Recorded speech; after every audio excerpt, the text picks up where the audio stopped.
শরতের শুভ্রতা কাশফুল। আজকে আমরা যাচ্ছি দারুচিনি পরিবারের বহু বর্ষজীবী ভেষজ উদ্ভিদ কাশফুলের খোঁজে।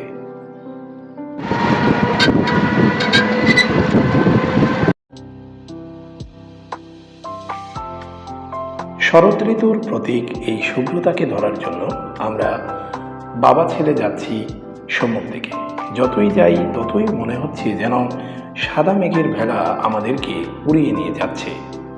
চারিদিকে শুধু ফুল আর ফুল, অর্থাৎ সাদা মেঘের ভেলাগুলো মনে হচ্ছে আমাদেরকে চতুর্পাশ থেকে ঘিরে রেখেছে।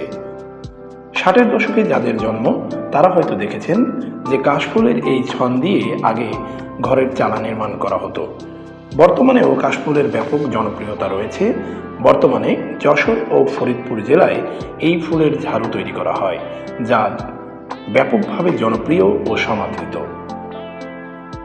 তো বন্ধুরা, ভিডিওটি ভালো লেগে থাকলে অবশ্যই লাইক, কমেন্ট, শেয়ার করে পাশে থাকবেন। For new exploration, follow this page and share this video. Thanks for watching.